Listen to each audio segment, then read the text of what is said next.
All right, so we got some breaking fantasy football news today concerning the running back position and free agency, which is just coming up in another 2 weeks away until players can start signing on the dotted line. But as expected, pretty much every big name running back will not get the franchise tag. Josh Jacobs, Tony Pollard, Derrick Henry, Saquon Barkley are all not expected to get, Austin Ekeler as well, not expected to get the franchise tag. So all five guys, along with J.K. Dobbins, along with A.J. Dillon, a whole plethora of running backs are going to be hitting free agency. So really no surprise. But of course, last year at this time, Tony Pollard, Saquon Barkley, and Josh Jacobs all got the franchise tag. None of these players are getting it now. And really, in almost every one of these cases, I see the player moving on with possible exception of Jacobs. I think Josh Jacobs has a decent enough chance to stay with the Raiders.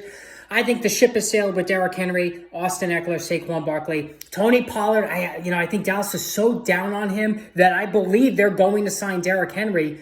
And Rico Dowdle, he actually played really well. Rico Dowdle, correct me if I'm wrong, didn't he look like Isaiah Pacheco the way he ran last year? Like that angry, legs churning, all-out effort, underrated speed kind of approach. That's what Rico Dowdle looked like to me. So if the Cowboys bring him back, and then let's say they sign Derrick Henry for 1 year, that would make sense.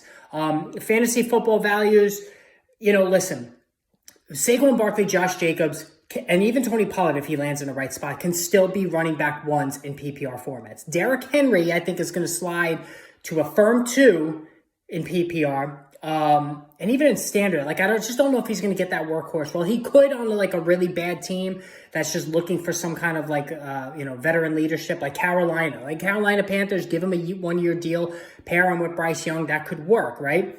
But Austin Ekeler, I see him as being like a third down pass receiving back at this stage of the game. Like he was so bad last year. But remember, when he first came into the league, he had that role and it resulted in running back 2 value when he was paired with Melvin Gordon. So let's, keep it open just in the sense of as a running back 3 in PPR leagues, maybe a running back, low-end running back 2.